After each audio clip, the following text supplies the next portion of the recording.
Suamiku ketahuan suka karaoke dan punya selingkuhan pemandu lagu. Apa yang harus kulakukan? Apakah bertahan atau pergi dari hidupnya?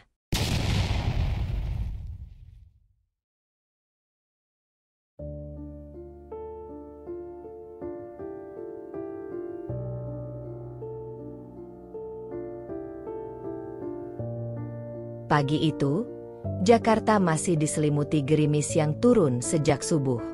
Susi berdiri di dapur, mengenakan daster bermotif bunga biru dan celemek lusuh kesayangannya. Tangannya sibuk mengaduk teh manis hangat untuk Anton, suaminya, yang seperti biasa masih terlelap di kamar. Susi memandangi jam dinding yang berdetak pelan di antara suara hujan. Pukul 6.25. Biasanya jam segini dia udah bangun. Gumamnya pelan, heran. Tapi ia tak lantas membangunkannya. Anton memang pulang lebih malam dari biasanya semalam, katanya lembur. Tapi Susi mencium samar aroma parfum asing di kemeja suaminya tadi saat ia menggantungnya di balik pintu. Aroma manis yang tak biasa. Bukan bau khas ruang kantor atau sisa asap rokok dari warung kopi langganannya. Ini lebih feminin. Susi menggeleng pelan, menepis pikiran buruk yang sempat terlintas. Jangan sudzon, Sus. Suami capek, kerja cari nafkah. Kamu malah mikir yang enggak-enggak, katanya pada diri sendiri, memaksakan senyum sambil menuang teh ke dalam gelas bening. Namun, perasaan itu tidak pergi. Setelah menyajikan sarapan dan menaruh teh di meja makan, Susi menuju ruang tamu. Ia duduk di sofa coklat tua, membuka ponsel untuk mengecek saldo rekening. Bukan karena curiga, tapi karena ia ingin memastikan cukup untuk belanja bulanan hari ini. Dia membuka aplikasi mobile banking, memasukkan PIN, dan menunggu beberapa detik. Tampilan saldo muncul. Angka yang ia lihat membuat jantungnya berdegup sedikit lebih cepat. Rp2.148.000. Padahal seminggu yang lalu masih lebih dari 5 juta. Belum ada pengeluaran besar. Dan dia belum belanja bulanan. Rasa dingin menjalar ke tengkuknya. Tangannya refleks mengetuk kolom mutasi rekening. Ia menelusuri satu persatu transaksi. Transfer ke rekening BCA atas nama Vivi Nurmaya Rp1.500.000. Transfer ke rekening yang sama Rp500.000.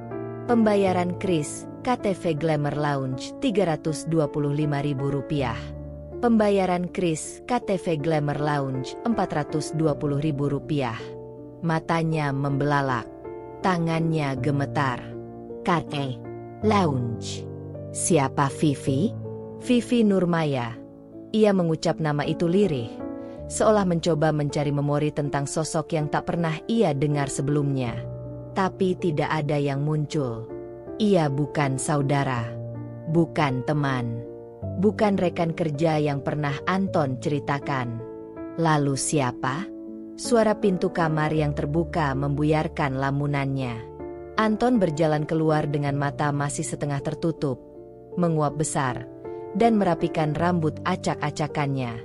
Pagi, sayang, katanya santai, mengambil teh yang sudah disiapkan. Susi memandangi suaminya dalam diam. Pria itu masih mengenakan kaos putih dan celana pendek. Ia tampak tenang, seperti tidak ada yang salah. Seperti tidak baru saja mengirim uang jutaan rupiah ke wanita asing dan menghabiskan malam di tempat karaoke. Sayang, kata Susi akhirnya, suaranya datar. Aku baru aja buka rekening. Anton menoleh. Alisnya sedikit terangkat. Kenapa? Aku lihat ada transaksi aneh. Kamu transfer uang ke Vivi Nurmaya. Anton terdiam sejenak. Terlalu singkat untuk dibilang terkejut, tapi cukup untuk terlihat seperti sedang mencari jawaban. Ah, itu teman kantor. Pinjam sebentar, katanya butuh buat urusan keluarga. Jawabnya cepat, terlalu cepat. Susi mengangguk pelan. Tapi di dalam hatinya, badai mulai berkumpul. Bukan karena kebohongan itu, karena ia tahu itu bohong, tapi karena ia menyadari Untuk pertama kalinya, suaminya menyembunyikan sesuatu besar darinya. Hari itu, Susi tidak langsung bertanya lebih jauh. Ia hanya mengangguk pelan pada jawaban Anton yang setengah hati tadi, lalu menyibukkan diri mencuci piring yang sebenarnya sudah bersih. Tangannya bergerak otomatis di atas busa sabun, tapi pikirannya entah kemana. Anton sudah berangkat kerja, membawa tas selempang hitam dan mengenakan parfum yang sama seperti semalam, aroma segar dengan sedikit aksen manis di akhir. Dulu Susi suka aroma itu, tapi sekarang, tiap helai wanginya justru menempel di kepalanya seperti tanda tanya besar. Setelah rumah kembali sepi, Susi duduk lagi di ruang tamu, membawa buku kecil catatan keuangan yang selalu ia isi dengan teliti. Buku itu berisi pengeluaran harian, mulai dari beras sampai sabun mandi, bahkan uang parkir di minimarket. Tapi hari ini, catatan itu tak bisa menjawab rasa penasaran yang tumbuh dalam dirinya. Ia kembali membuka HP, mengetik nama Vivi Nurmaya di kolom pencarian media sosial. Tidak butuh waktu lama sebelum wajah seorang perempuan muda muncul, kulit putih pucat, bibir merah menyala, mata besar dengan bulu mata lentik. Di bionya tertulis, freelancer hospitality suka nyanyi. Susi tidak tahu harus merasa apa. Marah, kecewa, atau hancur?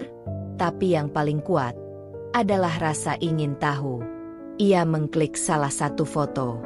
Vivi mengenakan dress ketat hitam, berpose di depan cermin kamar hotel. Di kolom komentar, ada akun bernama Antonyangga yang menulis, "Cantik banget malam itu." Jantung Susi terasa dicekik.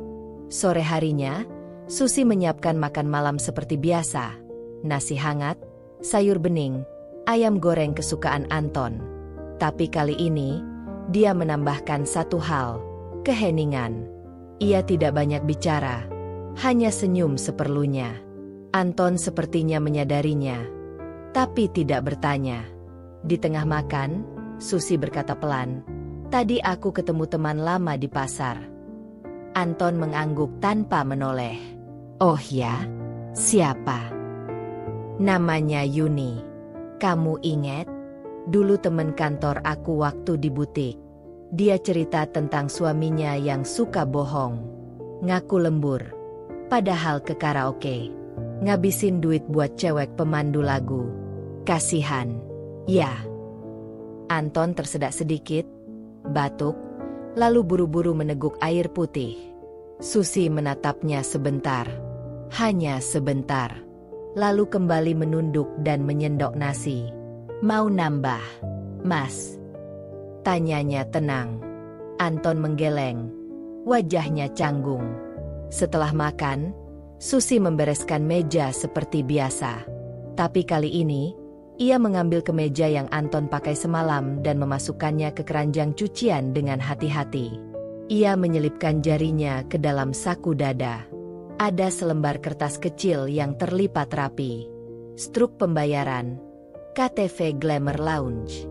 Jam, pukul 23.58. Item, room VIP, Ladies Companion X2. Total, Rp780.000. Tangan Susi bergetar, tapi wajahnya tetap tenang. Dia melipat kembali kertas itu, lalu menyimpannya di dalam buku catatan keuangannya, di antara halaman yang biasanya hanya berisi angka dan catatan belanja. Kini, halaman itu menyimpan sesuatu yang jauh lebih mahal dari sekadar uang, kebohongan. Susi mulai bangun lebih pagi dari biasanya. Bukan karena pekerjaan rumah yang bertambah, tapi karena pikirannya tak pernah benar-benar istirahat sejak ia menemukan struk karaoke malam itu. Pukul 4.35, langit Jakarta masih gelap. Rumah mereka yang kecil di pinggiran Rawamangun itu hening. Hanya terdengar suara kipas angin di kamar dan sesekali suara motor ojol yang melintas di kejauhan. Susi duduk di ruang tengah, membawa secangkir kopi hitam dan ponsel suaminya, yang diam-diam ia ambil saat Anton masih tertidur pulas. Ia tidak berniat jadi mata-mata, tapi saat hatinya dibiarkan tanpa jawaban, akal sehatnya mencari pintu lain. Ponsel Anton tak dikunci. Tidak ada password. Tidak ada sidik jari. Entah suaminya terlalu percaya diri atau terlalu ceroboh. Ia membuka WhatsApp. Tidak lama, ia menemukan satu nama yang membuatnya menahan napas. Vivi Karaoke. Bukan hanya namanya, tapi emoji yang disisipkan. Pesan terakhir dari Anton terkirim pukul 00.17 malam tadi. Tadi kamu manis banget. Enam. Aku suka yang kamu bisikan tadi pas di room. Dan balasan Vivi. Haha kamu nakal, Mas. Tapi aku suka. Kapan nyusul ke KTV lagi? Ada temenku yang pengen kenalan. Susi menutup aplikasi itu pelan. Tangannya dingin. Matanya panas. Tapi tidak ada air mata. Yang ada hanya kekosongan. Kosong tapi penuh pertanyaan. Ia tak tahu mana yang lebih menyakitkan, kata-kata manis itu, atau betapa mudahnya ia menemukannya. Hari-hari berikutnya, Susi berubah. Ia tidak berubah dalam cara yang kentara. Ia masih bangun pagi, masih memasak, masih menyiapkan baju Anton, masih menyapu halaman. Tapi ia menjadi lebih sunyi, lebih tenang, bahkan lebih lembut. Seperti air yang terlihat jernih di permukaan, padahal dalamnya bisa menyeret siapapun yang lengah. Anton tampaknya tidak curiga, atau pura-pura tidak peduli. Ia tetap pulang larut 2 kali dalam seminggu, tetap menyimpan aroma parfum asing di kerah bajunya, tetap bilang, lembur, dengan senyum tipis yang terasa kosong. Malam itu, Susi duduk di sudut tempat tidur sambil menatap dompet suaminya. Ia membuka perlahan. Isinya hanya beberapa lembar uang, kartu-kartu bank, dan satu kartu nama berwarna hitam dengan tulisan emas. KTV Glamour Lounge. Vivi Nurmaya, Customer Relations. 0812XXXXXXX. Susi menatap nama itu lama, lalu mengambil buku catatannya dan menyelipkan kartu tersebut tepat di halaman yang sama dengan struk sebelumnya. Ia tidak bicara sepatah kata pun malam itu. Tapi ia menulis satu kalimat di bawah catatan belanjanya. Aku tahu. Tapi aku belum selesai. Susi mulai memperhatikan hal-hal kecil. Bukan sekadar aroma asing di pakaian Anton atau pesan-pesan manis di ponsel yang tak dikunci, tapi juga kebiasaan yang mulai bergeser. Detik demi detik, tanda demi tanda. Anton kini lebih sering mengganti baju sebelum pulang ke rumah. Ia tak lagi langsung pulang usai jam kerja. Ia tak lagi membawa makanan kesukaan Susi seperti dulu. Dan yang paling terasa, tatapan matanya, yang dulunya hangat dan penuh keakraban, kini terasa kosong, seperti sedang berbicara dengan seseorang yang ia harus ajak bicara, bukan yang ia ingin ajak bicara. Tapi Susi tidak bertanya. Ia hanya diam, menyimpan semuanya di balik senyum tipis dan nasi hangat di meja makan. Suatu sore, Susi mengunjungi Rini, sahabat lamanya. Seorang janda yang tinggal beberapa blok dari rumah mereka. Rini dikenal sebagai orang yang cerewet, tapi setia kawan. Ia tahu bagaimana cara mendengarkan tanpa menghakimi. Di ruang tamu mungil milik Rini, sambil menyeruput teh manis dan menatap rintik hujan di luar jendela, Susi berkata pelan, "Rin, menurut kamu, kalau suami kita berubah, dan kita tahu dia menyembunyikan sesuatu, harusnya kita apa?" Rini meletakkan cangkirnya perlahan. "Dia selingkuh." Susi tak menjawab, tapi sorot matanya menjawab segalanya. Rini menghela napas, lalu menggenggam tangan Susi. "Kamu mau aku bantu nyari tahu? Aku kenal orang yang biasa kerja di tempat-tempat malam. Kalau kamu mau, kita bisa pelan-pelan." Susi menggeleng. "Belum. Aku belum mau konfrontasi. Aku cuma ingin lihat sejauh apa dia mau bohong." Rini mengangguk pelan. "Kamu kuat banget, Sus." Susi menunduk. Suaranya nyaris tak terdengar. "Bukan kuat. Aku cuma lagi nahan diri biar nggak pecah terlalu awal." Malamnya, Susi memberanikan diri mengirim pesan ke nomor yang tertera di kartu nama itu. Tapi bukan dengan identitasnya. Ia membuat akun WhatsApp baru, pakai nama samaran. Ia pilih nama yang tak biasa, tapi tak mencolok. Maya. Pesannya sederhana. Hai Kak Vivi. Aku mau tanya-tanya soal layanan di KTV Glamour. Bisa booking langsung lewat sini? Tak lama, balasan masuk. Hai kakak cantik, bisa banget dong. Kakak mau booking buat siapa nih?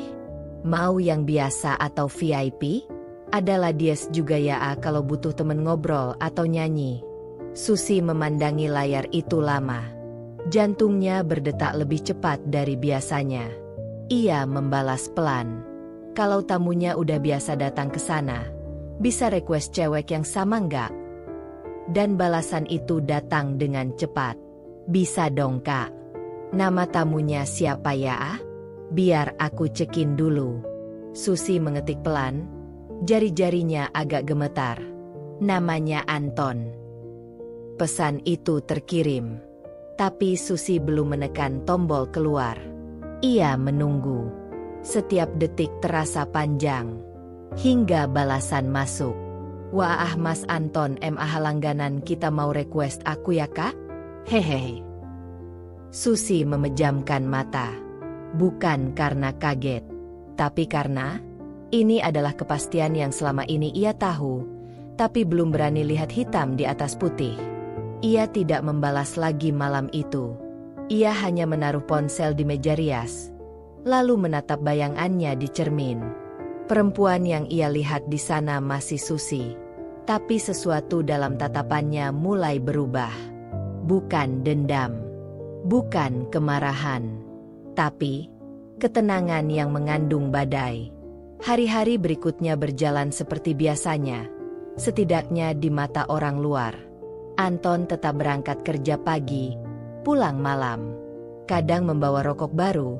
Kadang membawa sisa parfum di leher kemejanya yang tak biasa. Susi tetap membuat sarapan. Tetap menyuapkan senyum kecil di pagi hari, tetap menanyakan, mau lauk apa malam ini, Mas? Tapi di balik setiap pertanyaan biasa, ada niat tersembunyi. Di balik setiap senyum, ada mata yang merekam. Dan di balik keheningan yang ia pelihara, ada rencana kecil yang mulai tumbuh perlahan seperti akar pohon. Suatu sore, saat Anton belum pulang, Susi mengenakan jilbab polos dan masker. Ia naik ojek online ke arah yang baru, tempat yang belum pernah ia kunjungi, tapi kini begitu akrab di pikirannya. KTV Glamour Lounge. Bukan untuk masuk, bukan untuk membuat keributan, hanya untuk melihat. Ia berdiri di seberang jalan, berpura-pura menunggu temannya. Tempat itu tampak mewah. Lampu ungu dan merah muda menyala dari balik tirai tebal. Orang-orang lalu lalang. Beberapa pria berdasi keluar sambil tertawa. Ada juga perempuan bergaun pendek duduk di teras, menggulir layar ponsel, sesekali menatap mobil yang berhenti. Susi mengamati dari kejauhan. Ia tidak ingin dikenali, tidak ingin terlihat. Dia hanya ingin tahu, apakah dunia itu nyata? Apakah Vivi sungguh ada? Dan jawaban itu, sore itu, tampak jelas. Vivi keluar. Susi tahu itu dia dari fotonya. Lipstik merah, rambut dicat coklat terang, tas kecil menggantung di pundaknya. Ia tertawa dengan suara yang tak terdengar dari jarak itu. Tapi tawa itu menampar seperti tamparan yang lama tertahan. Susi tidak menangis. Ia hanya berdiri, diam. Lalu ia mengirim pesan singkat ke Rini. Aku lihat tempatnya. Orangnya juga. Rini membalas cepat. Kamu yakin masih mau lanjut lihat sejauh apa? Susi menulis dengan tangan yang mulai mantap. Aku nggak sedang cari bukti buat marah. Aku cuma pengen tahu, berapa banyak yang selama ini dia pikir aku nggak tahu. Malamnya, saat Anton pulang dan membuka pintu kamar, Susi sudah tertidur. Atau pura-pura tertidur. Ia mendengar suara langkah kaki, suara ponsel Anton yang diletakkan di meja, suara resleting tas kerja. Lalu, terdengar suara gesekan kecil. Anton mengambil sesuatu dari dalam dompet. Susi membuka matanya sedikit. Hanya sedikit. Cukup untuk melihat. Suaminya sedang menyembunyikan sebuah kartu nama hitam ke dalam laci kecil. Kartu itu, yang sama seperti milik Susi. Tapi Anton tidak tahu. Kartu itu kini sudah beranak dua di dalam catatan keuangan Susi. Dan Susi tahu kartu nama itu bukan sekadar potongan kertas. Itu adalah pintu. Pintu menuju dunia lain yang selama ini dijaga Anton seperti rahasia. Besoknya, saat Anton pamit kerja dan mencium keningnya seperti biasa, Susi menatapnya lebih lama. "Mas," katanya lembut. "Iya." "Kalau suatu hari aku ke tempat karaoke, Mas bakal marah nggak?" Anton tertawa kecil. "Ngapain kamu ke tempat gitu?" Susi ikut tersenyum. "Tahu aja belum tentu buruk, kan?" Anton menatapnya, ragu-ragu, tapi tak bertanya lebih jauh. Dan Susi membiarkannya begitu. Karena kadang, kekuatan seorang istri bukan terletak pada seberapa keras dia bertanya, tapi seberapa lama dia bisa tahu, dan tetap diam. Untuk saat ini, sudah 2 minggu sejak Susi berdiri diam di depan KTV Glamour Lounge. Sejak hari itu, ia tidak kembali ke tempat itu secara fisik. Tapi pikirannya terus berada di sana. Menyusuri lorong-lorong yang belum pernah ia lewati, menebak suara-suara yang bergema dari balik dinding kedap suara, membayangkan tawa suaminya bersama perempuan lain. Bukan karena ingin menyiksa diri, tapi karena ia butuh memahami. Suatu malam, ketika Anton tidur lebih cepat karena mengaku capek banget di kantor, Susi membuka akun WhatsApp samaran yang ia beri nama Maya. Percakapannya dengan Vivi masih tersimpan, dan ia tahu, jika ingin masuk ke dunia Anton, ia tak bisa sekadar menunggu. Ia mulai merancang sesuatu. Besok malamnya, Susi kembali menghubungi Vivi. "Maya, Kak, aku ada temen cowok yang katanya pengin coba KTV, tapi dia orangnya pemalu. Bisa nggak kalau aku ikut nemenin dulu, biar dia nyaman?" Tak lama, Vivi membalas, "Wah, bisa banget Kak. Asal nanti kakak konfirmasi minimal sore ya." Kakaknya ikut juga? Seru dong. Mau VIP room? Susi mengetik pelan. "Iya, VIP ya. Tapi aku pura-pura baru kenal tempat itu ya. Biar temenku ngerasa dia yang ngajarin." Wajah tersenyum dengan mulut terbuka dan mata bahagia. Vivi membalas dengan stiker hati dan emotikon tertawa. Percakapan mereka ringan. Tapi bagi Susi, ini bukan obrolan biasa. Hari H tiba. Susi tak mengatakan apa-apa pada Anton malam itu. Justru sebaliknya, ia memasak lebih banyak dari biasanya, menyuapkan senyum hangat, lalu membiarkan Anton pergi tanpa tanya. Hanya satu kalimat yang ia ucapkan saat suaminya berdiri di depan pintu. "Mas, jaga diri. Ya, dunia malam banyak tipu-tipu." Anton hanya mengangguk sambil meraih jaket. Tak sadar bahwa malam ini, istrinya juga akan keluar. Tapi ke arah yang berbeda. Pukul 9 malam. Susi berdiri di depan cermin. Ia mengenakan baju panjang hitam yang sederhana, dibalut cardigan abu-abu dan kerudung gelap. Wajahnya tetap tanpa riasan mencolok, hanya bedak dan sedikit lip balm. Ia tak ingin tampil mencolok. Ia ingin seperti bayangan. Hadir. Tapi tak diingat. Ia memesan taksi online, lalu mengetik alamat KTV Glamour Lounge. Tapi kali ini, ia tidak berhenti di seberang jalan. Ia masuk. Interior lounge itu lebih mewah dari yang ia bayangkan. Lampu temaram, pelayan berbaju rapi, dan suara musik pelan yang mengalun dari speaker tersembunyi. Seorang resepsionis menyambutnya dengan sopan, dan saat Susi menyebut nama Maya, ia langsung diarahkan ke ruang tunggu kecil. Tak lama kemudian, Vivi muncul. Sama seperti di foto. Bahkan lebih muda dari yang ia bayangkan. Parfum menyengat, senyum ramah, dan cara berjalan yang percaya diri. Kak Maya ya? Hai. Aduh cantik banget loh. Sendiri aja. Susi tersenyum pelan. Iya. Temenku nyusul katanya. Mereka duduk. Vivi mulai menawarkan paket minuman, jenis ruangan, dan macam-macam promo malam itu. Tapi Susi nyaris tidak mendengarkan. Matanya lebih sibuk mengamati detail lain. Foto-foto di dinding, daftar nama di jadwal, bahkan seorang perempuan lain yang melintas sambil menyebut nama. Mas Anton udah di room 6 ya? 6. Vivi menoleh. Iya, dia booking sendiri tuh. Nggak bilang kamu, Kak. Susi menoleh ke arah perempuan itu. Muda, rambut pirang terang, berbaju merah menyala. Lalu kembali pada Vivi. Dia siapa? Vivi tertawa kecil. Itu si Nina, partner setia Mas Anton. Mereka cocok banget kalau nyanyi bareng. Hahaha. Susi mengangguk pelan, tapi tidak berkata apa-apa. Ia tidak akan masuk ke room 6 malam itu. Ia tidak akan konfrontasi. Ia hanya akan pulang dengan satu kebenaran baru, bahwa suaminya tidak hanya selingkuh, tapi sudah nyaman dalam dunianya sendiri. Dan mungkin, hanya mungkin, sudah terlalu jauh untuk kembali. Malam itu Susi pulang tanpa suara. Jakarta sudah lewat tengah malam. Jalanan mulai lengang. Di dalam taksi, lampu kota memantul di jendela dan menari-nari di wajahnya yang tenang. Tidak ada tangis, tidak ada amarah, tapi ada sesuatu yang berbeda di dalam matanya.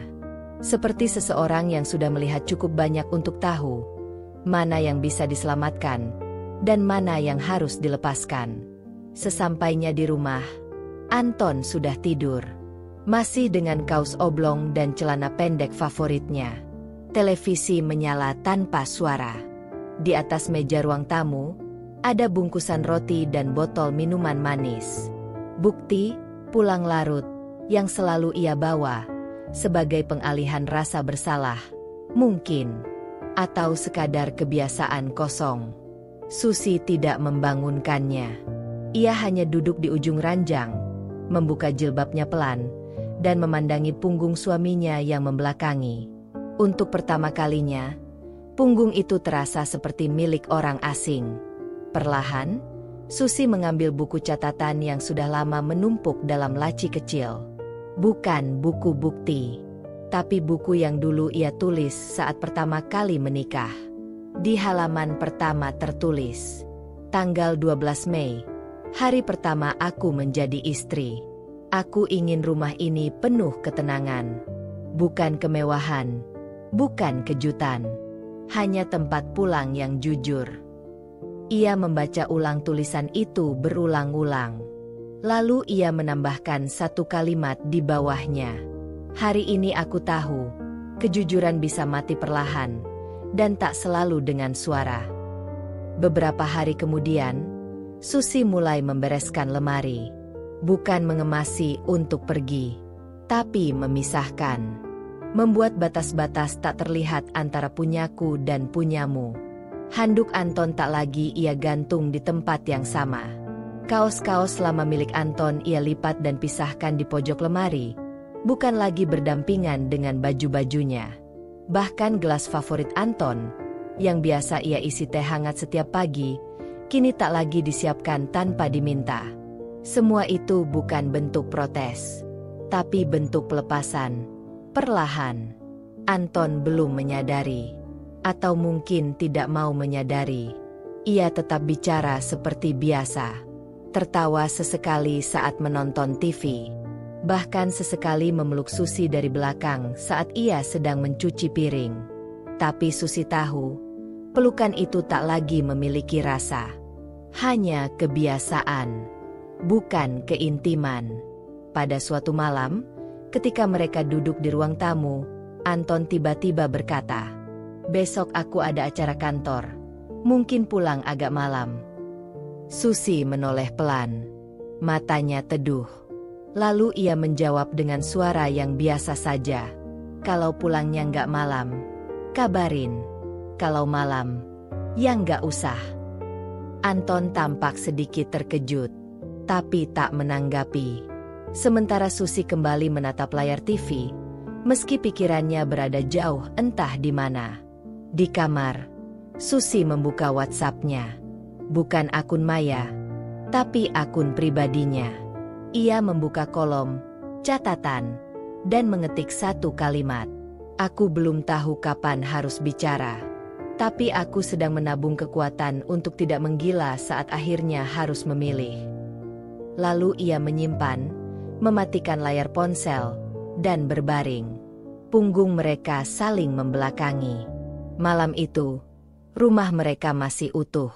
Tapi cinta di antara dindingnya sudah mulai bergetar seperti kaca tua yang pelan-pelan retak. Pagi-pagi sekali, Susi sudah bangun. Bukan karena alarm, bukan karena tugas rumah tangga, tapi karena pikirannya tak pernah benar-benar tidur sejak beberapa minggu terakhir. Ia duduk lama di pinggir tempat tidur, menatap keluar jendela. Langit masih gelap, tapi ada sedikit cahaya jingga yang mulai menyelip dari balik tirai. Bias cahaya itu menyentuh lantai kamar, perlahan, seperti harapan yang tak tahu harus ditaruh di mana. Anton masih tidur. Wajahnya tenang, seolah tak menyimpan dosa apapun. Dan mungkin, dalam pikirannya, memang tidak. Hari-hari berlalu tanpa perbedaan mencolok. Mereka tetap makan bersama, tetap membicarakan hal-hal kecil, harga cabai yang naik, pekerjaan Anton yang melelahkan, tagihan air, atau panci yang mulai berkarat. Tapi tak ada satupun dari percakapan itu yang menyentuh hal-hal penting. Tak ada yang menyebut kata perasaan, kesetiaan, atau bahkan bahagia. Di meja makan, Susi memperhatikan cara Anton makan. Dulu, ia hafal makanan kesukaan suaminya. Dulu, Anton biasa memuji masakannya, kadang minta tambah. Sekarang, suaminya makan sambil mata menatap ke layar ponsel. Jemarinya sesekali menggulir notifikasi. Sesekali senyum kecil muncul, bukan untuk Susi. Dan ia tak pernah bertanya lagi, "Itu senyum untuk siapa, Mas?" Karena ia tahu, pertanyaan itu tak akan dijawab dengan jujur, atau malah dianggap terlalu sensitif. Di sore hari, Susi kini lebih sering duduk di teras. Kadang hanya memandangi tanaman yang sudah mulai layu. Kadang menyapu daun kering. Kadang membiarkan dirinya diam begitu lama, hingga suara waktu terdengar dalam detik-detik jam dinding di ruang tengah. Beberapa tetangga menyapa. Ia balas dengan ramah, meski pendek. Beberapa ibu-ibu membicarakan rencana arisan. Ia hanya tersenyum, lalu berkata, "Kalau sempat, saya ikut." Tapi hatinya tak di situ. Karena diam-diam, Susi sedang sibuk menjahit ulang jiwanya, yang selama ini robek diam-diam. Malam itu, ketika mereka menonton TV bersama, Anton memindah-mindah saluran, lalu berhenti di sebuah tayangan sinetron. Ada adegan seorang istri yang memergoki suaminya selingkuh. Suara tangis, bentakan, lemparan vas bunga. Anton tertawa kecil. "Ih, lebay banget. Ya, gitu aja marah segitunya." Susi menoleh pelan. "Lebay menurut siapa?" Anton melirik sekilas. "Ya, menurutku aja. Maksudnya, kadang istri suka baperan." Susi mengangguk pelan, lalu menoleh ke layar TV lagi. Tapi dalam hati, ia bergumam. Kadang bukan soal baper, tapi soal sadar bahwa dirinya bukan lagi tempat pulang. Malam makin larut. Setelah TV dimatikan dan kamar mulai gelap, Susi masih belum tidur. Ia memandangi langit-langit kamar sambil mendengarkan napas Anton yang sudah teratur. Pelan-pelan, ia meraih ponsel, membuka galeri, menatap satu foto lama. Mereka berdua di pantai, tahun pertama menikah. Tertawa lepas. Tak ada yang disembunyikan. Tak ada rasa asing. Ia menghela napas, lalu membuka catatan pribadinya lagi. Aku belum pergi. Tapi aku juga sudah tidak sepenuhnya tinggal. Aku hanya menunggu hatiku mengucapkan kata terakhir. Lalu ia matikan ponsel, memejamkan mata, dan membiarkan malam meresapi keputusannya yang masih menggantung di antara langit dan lantai kamar. Hari itu hujan turun sejak siang. Langit menggantung kelabu, dan suara air di genting terdengar seperti irama monoton yang menenangkan, sekaligus menyedihkan. Susi sedang menyetrika baju ketika ponselnya bergetar. Satu pesan masuk dari nomor tak dikenal. "Mbak Susi, ini saya, Sari. Saya cuma pengen bilang, maaf kalau saya lancang. Tapi saya kerja di lounge tempat Mas Anton biasa datang. Saya lihat Mbak waktu itu. Saya tahu wajah Mbak." Susi menatap layar lama. Jantungnya berdegup pelan tapi kuat. Nama itu, Sari, tidak pernah disebut Anton. Tapi mungkin, dia salah satu dari mereka yang tahu apa yang selama ini Anton sembunyikan.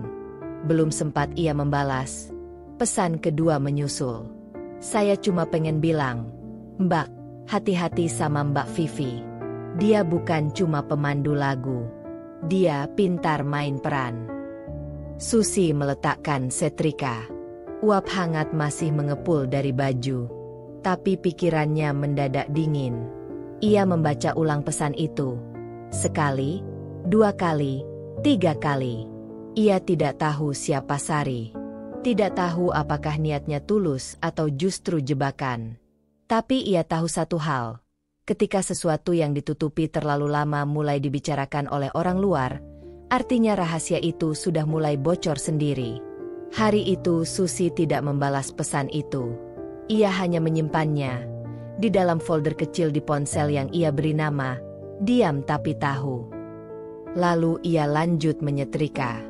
Tapi kini pikirannya penuh. Bukan dengan marah, tapi dengan waspada. Malamnya, ketika Anton pulang, ia membawa sekotak donat.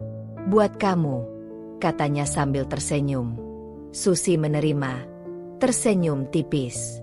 "Terima kasih, Mas." Tapi senyum itu tak sampai ke matanya. Dan Anton mungkin tak sadar, atau pura-pura tak peduli. Sambil menyeduh teh, Susi membuka satu donat, memakannya perlahan. Tapi ada sesuatu dalam rasa manis itu yang terasa palsu. Seolah setiap gigitan adalah permintaan maaf tanpa kata. Dan ia sudah terlalu kenyang untuk menerimanya lagi. Di ruang tengah, mereka duduk menonton televisi.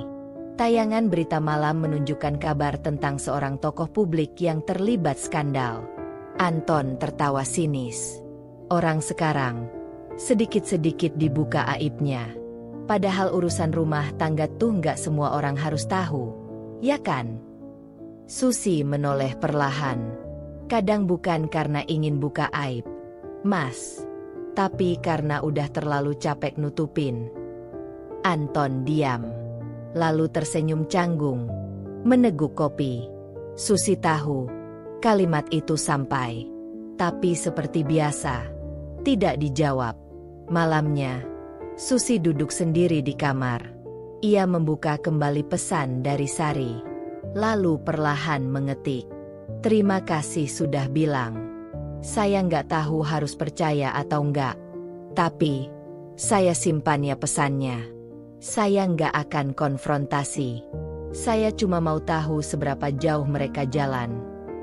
Tak lama, Sari membalas. "Kalau Mbak siap, saya bisa tunjukkan. Tapi pelan-pelan aja. Jangan sampai mereka tahu." Susi menarik napas panjang. Kemudian menulis. "Saya nggak mau perang. Saya cuma pengen punya pilihan. Nanti, saat saya nggak bisa lagi pura-pura." Malam itu, Langit masih hujan. Tapi hujan di dalam dada Susi mulai berubah.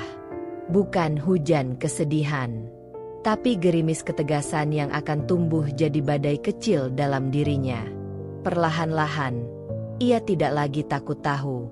Dan mungkin, sebentar lagi, ia juga tidak takut untuk bertindak. 1 minggu berlalu sejak pesan dari Sari masuk. Susi tetap diam. Tidak ada ledakan, tidak ada interogasi. Tapi di balik keheningannya, ia mulai menatap puzzle yang selama ini tercerai. Potongan-potongan kecil, jam pulang yang tak masuk akal, struk tak bernama yang pernah ia temukan di saku celana Anton, parfum asing yang samar di kerah baju. Semuanya dulu ia anggap angin lalu. Kini, angin itu mulai membentuk badai kecil di pikirannya. Hari Sabtu siang, Anton bilang ia harus keluar kota. Ada rapat dadakan dari kantor cabang, katanya. Susi hanya mengangguk. Naik mobil sendiri? Tanyanya pendek, sambil mengaduk sup. Anton menyesap teh. Iya, kan biar fleksibel. Mungkin nginap juga, kalau kelamaan. Susi tersenyum pelan. Jalan hati-hati, ya. Anton tampak sedikit bingung, tapi tak bertanya. Mungkin lega karena tidak ada kecurigaan. Tapi yang tidak ia tahu, justru dalam keheningan itulah, Susi mulai bergerak. Setelah Anton pergi, Susi menutup pintu perlahan. Lalu ia duduk di ruang tamu, memandangi layar ponsel, membuka kembali pesan-pesan dari Sari. Ia mengetik pelan. Masnya bilang keluar kota. Tapi saya yakin dia nggak kemana-mana. Mbak bisa bantu saya. Tak sampai 5 menit, Sari membalas. Saya standby hari ini. Biasanya sore mereka ke tempat biasa.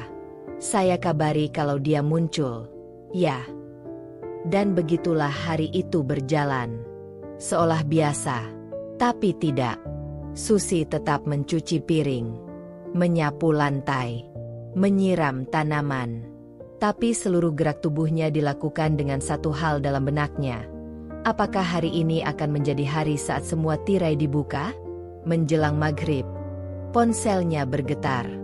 Mbak, mobil Mas Anton baru aja masuk ke parkiran belakang. Bareng Mbak Vivi. Dia kayaknya nggak sadar aku tahu. Tapi aku bisa foto dari jauh. Jantung Susi berdetak lebih cepat. Tangannya dingin, tapi matanya tajam.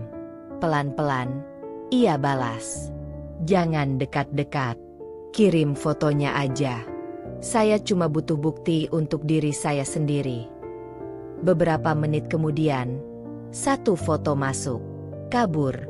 Karena diambil dari balik kaca dan cahaya senja. Tapi jelas, Anton membuka pintu mobil untuk seorang perempuan muda yang rambutnya dicat coklat keemasan. Vivi. Mereka tertawa. Anton menyentuh punggung tangan perempuan itu sebentar saat berjalan ke dalam lounge. Itu bukan foto vulgar. Bukan pelukan. Tapi cukup. Cukup untuk tahu bahwa ini bukan dugaan lagi. Ini sudah jadi kenyataan. Susi menyimpan foto itu ke dalam folder terpisah. Untuk hati, bukan untuk dunia. Ia tidak membagikannya ke siapapun. Tidak menelepon Anton. Tidak mengirim pesan marah. Ia hanya duduk lama di ruang tengah rumahnya sendiri, memeluk dirinya sendiri. Dan malam itu, ketika semua lampu sudah padam, ia menulis di catatan pribadinya. Hari ini bukan hari aku kehilangan suami. Hari ini hari aku berhenti pura-pura tidak kehilangan. Rumah itu tetap tenang. Dapur tetap hangat. Tempat tidur tetap 2 bantal. Tapi malam itu, hati Susi sudah berpindah tempat. Bukan pergi, tapi juga bukan tinggal. Ia kini berdiri di antara 2 dunia. 1 penuh kenangan, 1 penuh kemungkinan. Dan keduanya sama-sama sunyi. Pagi itu, matahari hangat sekali. Langit bersih tanpa awan. Dan burung-burung di kabel listrik berkicau ramai. Tapi di dalam rumah, suasana tetap sama. Tenang yang terlalu tenang. Anton belum pulang. Ia mengirim pesan tadi malam. Rapat selesai larut. Nginap aja di hotel biar nggak capek. Susi hanya membalas, "Iya, jaga kesehatan." Tanpa emotikon, tanpa tanda apa-apa. Tapi dalam hatinya, ia tahu, pesan itu bukan lagi bentuk perhatian. Itu bentuk pamit dalam diam. Hari itu Susi tak menyentuh pekerjaan rumah. Ia hanya duduk di kursi kayu dekat jendela, tempat favoritnya saat sedang ingin menyendiri. Di tangannya ada buku kecil, buku catatan pribadinya yang mulai penuh dengan tulisan-tulisan pendek. Ia membuka halaman baru, menuliskan satu kalimat. "Ternyata aku lebih kuat dari yang kupikir." Lalu berhenti, menatap keluar. Anak-anak di depan rumah sedang bermain. Seorang tetangga lewat membawa kantong belanjaan. Hidup tetap berjalan seperti biasa, tapi tidak dengan hatinya. Karena di dalam, sesuatu telah patah. Dan anehnya, tidak terasa sesakit yang ia kira. Mungkin karena terlalu sering remuk, jadi kebal. Atau mungkin, karena bagian dirinya yang dulu paling mencintai Anton, sudah terlalu lelah menunggu pulang. Sore hari, Susi membuka lemari. Bukan untuk berkemas, tapi untuk memilih. Ia mulai memilah baju mana yang masih ingin ia pakai, dan mana yang sudah terlalu banyak kenangan. Gaun putih pemberian Anton saat ulang tahun pernikahan pertama, ia lipat pelan-pelan, lalu simpan di rak paling bawah. Ia tersenyum kecil saat menyentuh bahan lembutnya. Bukan gaunnya yang salah, hanya kenangan yang tidak bisa dibersihkan. Malamnya, Anton pulang. Masuk rumah dengan wajah letih. Menyapa seadanya. "Capek banget. Tadi rapat molor terus." Susi menyambut seperti biasa. "Kopi?" Anton mengangguk. "Mau. Terima kasih." Dan mereka duduk berdua di ruang tengah. Seolah tak ada apa-apa. Tapi sebenarnya, dunia mereka sudah berbeda. Anton meminum kopi tanpa tahu bahwa kopi itu diseduh oleh perempuan yang mulai menyadari. Melayani bukan lagi bentuk cinta, tapi bentuk kebiasaan. Tak ada pertanyaan, tak ada interogasi. Tapi Susi menatap suaminya lama sekali malam itu. Dan dalam hati, ia mengucapkan sebuah kalimat yang tak terdengar, hanya terasa. "Aku sedang belajar melepaskanmu diam-diam. Bukan karena aku lemah, tapi karena aku mulai tahu, aku pantas dicintai tanpa harus menyelidiki." Dan begitulah malam berlalu. Tanpa ledakan, tanpa air mata. Tapi dengan sebuah tekad baru yang tumbuh perlahan seperti akar pohon. Diam, dalam, dan sulit dicabut. Susi bangun pagi-pagi sekali. Langit masih biru gelap, dan lampu jalan masih menyala samar di luar pagar rumah. Ia membuat secangkir teh jahe, lalu duduk di meja makan dengan buku catatan di hadapannya. Di sana, halaman baru dibuka. Judul di atasnya, "Hal-hal yang perlu kupikirkan." Tangannya menulis perlahan. "Apakah aku bisa mandiri secara finansial? Kalau aku pergi, tinggal di mana dulu?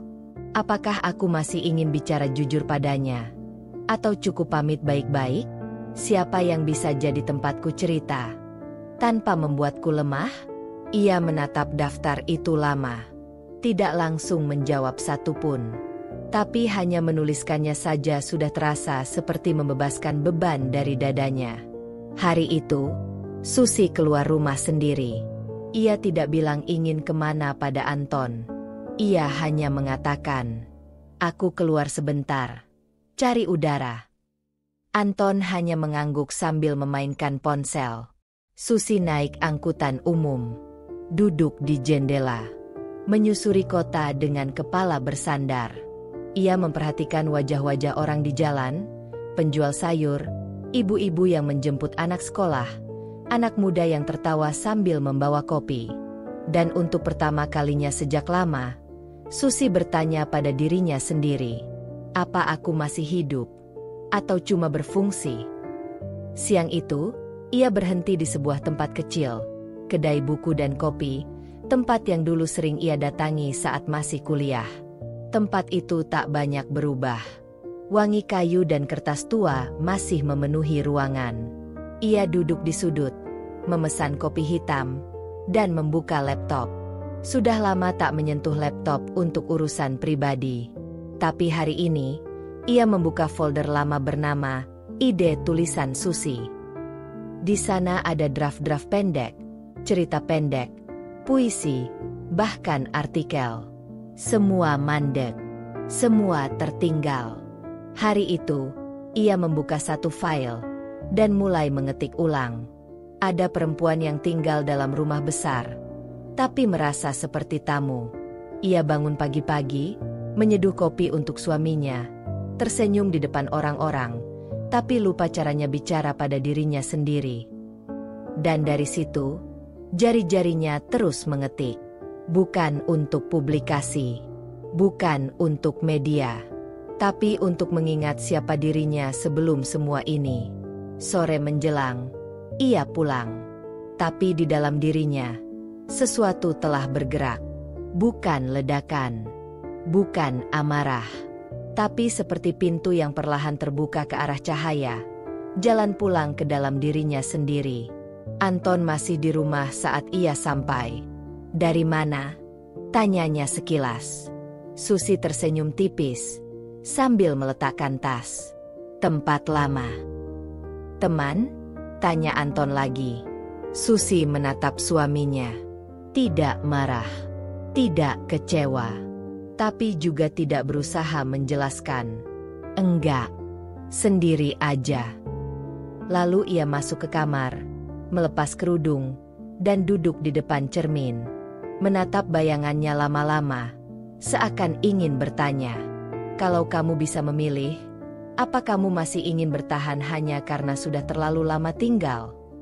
Malam itu, sebelum tidur, Susi menuliskan satu hal baru di buku catatannya. Mungkin cinta bisa memudar, tapi harga diri harus dijaga. Dan malam pun berlalu lagi, tanpa suara. Tapi dengan hati yang mulai punya arah. Malam itu, rumah terasa sangat sepi. Bahkan suara televisi pun hanya jadi latar yang kosong, seperti musik tanpa penonton. Anton duduk di sofa, menggulir ponselnya. Susi di meja makan, menutup buku catatannya perlahan, lalu berdiri membawa 2 cangkir teh. Satu ia letakkan di depan Anton, satu lagi untuk dirinya. Anton menoleh, sedikit terkejut. Kok tiba-tiba nyeduhin teh? Susi duduk di seberangnya. Ia tersenyum tipis. Biar ada yang kita minum berdua, walau cuma teh, katanya pelan. Anton tertawa kecil, lalu mengangguk. Enak, katanya setelah menyeruput sedikit. Susi menatap wajahnya sebentar, lalu bertanya, Mas, masih ingat enggak, pertama kali kita beli rumah ini? Anton mengerutkan kening, agak bingung. Ya, ingatlah. Kenapa? Susi tersenyum pelan. Waktu itu aku seneng banget. Nggak bisa tidur malamnya.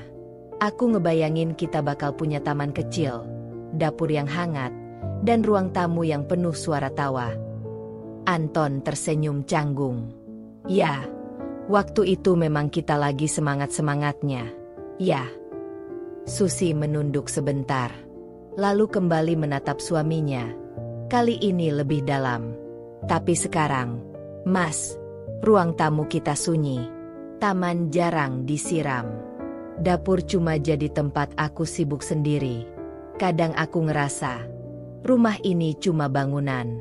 Kita kayak tinggal bareng, tapi nggak benar-benar bersama. Anton tak langsung menjawab. Ia terdiam, menatap teh di cangkirnya. Susi melanjutkan, lembut, tapi tegas. Aku tahu Mas punya dunia sendiri di luar sana. Aku tahu, ada hal-hal yang Mas simpan dan gak pengen aku tahu. Aku nggak mau tanya. Karena sekarang aku sadar. Yang aku butuh bukan jawaban, tapi kejujuran. Anton menarik napas dalam. Matanya bergerak pelan, seperti sedang mencari kalimat yang aman.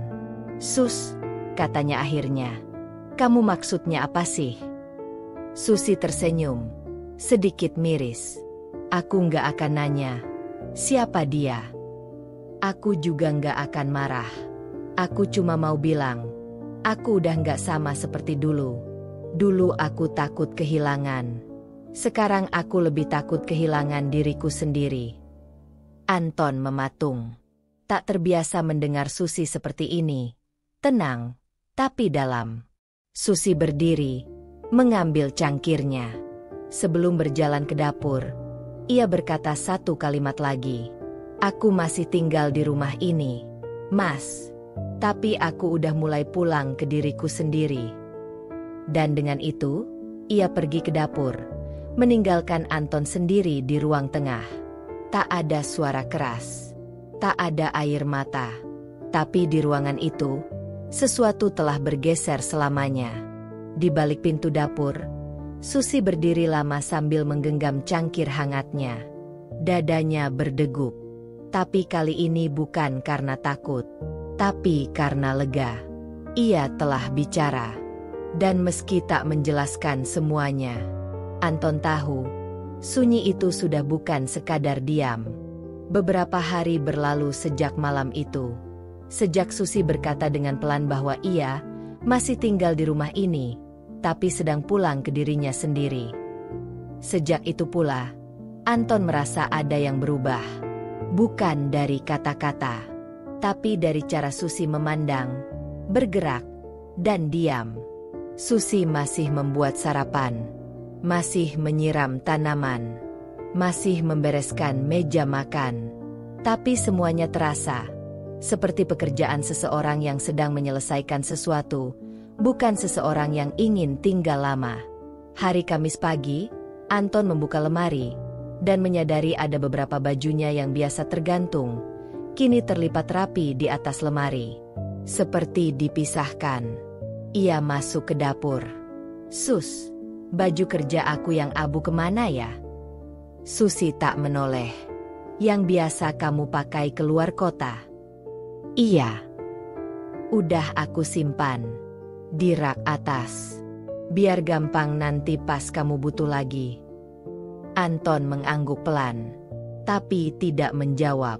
Di kepalanya, ada sesuatu yang menggeliat. Kenapa terasa seperti dia mulai memisahkan duniaku dari hidupnya? Sore itu, Anton pulang lebih awal dari biasanya.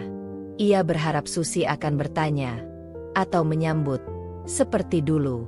Tapi yang ia lihat adalah, Susi sedang duduk di meja makan, membuka lembar demi lembar buku tabungan. Ada kalkulator di sebelahnya, dan laptop kecil terbuka. Di layar, ada file Excel bertuliskan, simulasi 3 bulan biaya hidup minimal. Anton berdiri di ambang pintu ruang makan, tak berkata apa-apa. Tapi Susi sudah sadar kehadirannya. Ia menoleh, tersenyum tipis. "Pulang cepat ya? Udah makan?" "Belum," jawab Anton pendek. "Kamu lagi ngapain?" Susi menutup laptopnya dengan tenang. "Belajar menghitung. Supaya tahu aku bisa hidup nyaman tanpa bergantung." Anton menahan napas. Dadanya terasa berat. Bukan karena takut akan dimarahi, tapi karena sadar Susi sedang benar-benar bersiap. Bukan untuk bertarung, tapi untuk pergi. Malamnya, mereka duduk berdua di ruang tengah. TV menyala, tapi tak ada yang benar-benar menonton. Akhirnya, Anton membuka suara. "Kamu berubah, Sus." Susi mengangkat alis sedikit, tapi tidak menjawab. Anton melanjutkan, suaranya sedikit goyah. "Kamu nggak lagi kayak dulu, yang nanya aku kemana, yang nyariin aku pulang telat, yang marah kalau aku lupa kabarin." Susi menatap Anton. Tatapannya tenang, tapi dingin. "Karena sekarang aku sadar, Selama ini aku sibuk mencari kamu, sampai aku lupa nyari diriku sendiri. Anton terdiam. Susi melanjutkan, pelan. Dan aku lelah. Mas. Lelah nunggu seseorang yang bahkan gak tahu dia mau pulang atau enggak. Anton menunduk. Suasana malam berubah. Bukan lagi rumah yang nyaman, tapi ruangan yang penuh gema dari kata-kata yang akhirnya keluar. Di dalam hati Anton, rasa panik tumbuh perlahan. Susi tidak teriak, tidak menangis, tidak bertanya. Tapi justru karena itu, ia tahu Susi tidak lagi mempertahankan apapun. Dan itu lebih menakutkan dari semua pertengkaran yang pernah mereka lewati. Di kamarnya malam itu, Susi kembali menulis. Ketika aku berhenti menuntutmu berubah, itu bukan berarti aku menerima. Tapi karena aku sedang menyiapkan langkahku sendiri. Ia menutup buku catatan itu. Dan untuk pertama kalinya sejak bertahun-tahun, ia tidur dengan dada yang ringan. Pagi itu, Susi bangun lebih awal dari biasanya. Ia mandi, memakai pakaian sederhana, blus biru tua dan celana panjang hitam, lalu mengikat rambutnya rapi. Anton belum bangun. Rumah masih sunyi. Susi memanaskan air, menyeduh teh, dan duduk sambil membuka map kecil berisi beberapa dokumen. Fotokopi KTP, buku tabungan, salinan surat nikah, catatan pengeluaran rumah tangga. Satu halaman kecil bertuliskan, hal-hal yang perlu kutanyakan ke notaris pengacara. Hari ini, ia akan menemui seseorang. Bukan untuk menggugat. Bukan juga untuk mengancam. Tapi untuk tahu apa saja haknya. Jika suatu hari, ia perlu pergi. Dan ia ingin tahu itu dengan kepala dingin. Bukan di tengah amarah. Jam 10 pagi, Susi tiba di sebuah kantor kecil di pusat kota. Ia duduk di ruang tunggu, dikelilingi rak buku hukum dan dokumen tertata rapi. Setelah beberapa menit, seorang perempuan paruh baya keluar dan mempersilakannya masuk. Ibu Susi, ya? Silakan duduk. Saya Budini. Susi duduk, tangan menggenggam mapnya erat, tapi senyumnya sopan. Tenang, tidak terlihat seperti istri yang akan menggugat. Tapi perempuan yang sedang belajar berdiri sendiri. Saya belum mau apa-apa, kata Susi pelan. Saya cuma ingin tahu, kalau nanti saya ambil keputusan, saya harus mulai dari mana. Budini mengangguk pelan, tanpa menghakimi. Itu keputusan yang sangat bijak, Bu. Justru datang di saat belum emosi, itu langkah terbaik. Dan dari sana, percakapan mereka berlangsung hampir 1 jam. Susi mencatat beberapa poin penting. Tentang pembagian harta jika terjadi perceraian. Tentang hak tinggal di rumah jika anak-anak masih kecil. Tentang prosedur hukum, jangka waktu, dan opsi mediasi. Tapi yang paling membuatnya tenang adalah kalimat terakhir dari Budini. Apapun keputusan ibu nanti, yang penting, jangan merasa bersalah karena memperjuangkan diri sendiri. Saat Susi pulang sore hari, Anton sudah ada di rumah. Ia tampak resah. Entah kenapa, kali ini ia yang menunggu. Susi menaruh tasnya, berganti pakaian, lalu duduk di ruang makan seperti biasa. Anton mencoba membuka obrolan. Kamu dari mana, Sus? Ketemu orang, jawab Susi sambil membuka plastik belanjaan kecil berisi camilan. Siapa? Anton terdengar seperti sedang menguji air. Susi menatapnya sebentar, lalu tersenyum. Tidak sinis, tidak tajam, hanya tenang. Orang yang bisa kasih aku penjelasan tentang masa depan. Anton menegang. Maksud kamu? Susi mengambil satu kue, menggigitnya pelan. Maksudku, aku cuma mau tahu, kalau suatu hari aku benar-benar pergi, aku nggak pergi dalam keadaan bodoh. Anton menatap istrinya lama. Dan untuk pertama kalinya, ia merasa takut. Bukan karena diancam, tapi karena sadar. Susi bukan lagi perempuan yang bisa dibujuk dengan janji-janji kosong. Malam itu, Susi kembali ke buku catatannya. Ia menuliskan satu kalimat. Hari ini aku belajar bahwa melindungi diri sendiri bukan berarti melawan, tapi bertumbuh. Dan dengan itu, ia mematikan lampu, tidur dengan tenang. Sementara di ruang tengah, Anton tidak bisa memejamkan mata. Anton berubah, atau lebih tepatnya, berpura-pura berubah. Ia mulai pulang lebih awal, membawa makanan, menanyakan kabar Susi, kadang memeluk dari belakang, sesuatu yang sudah lama hilang dari rumah ini. Tapi bagi Susi, semuanya terasa terlambat. Bukan karena ia marah, tapi karena rasa percaya itu sudah tidak ada. Dan tanpa kepercayaan, kasih sayang hanyalah kebiasaan yang dipaksa. Suatu malam, Anton masuk ke kamar sambil membawa bunga.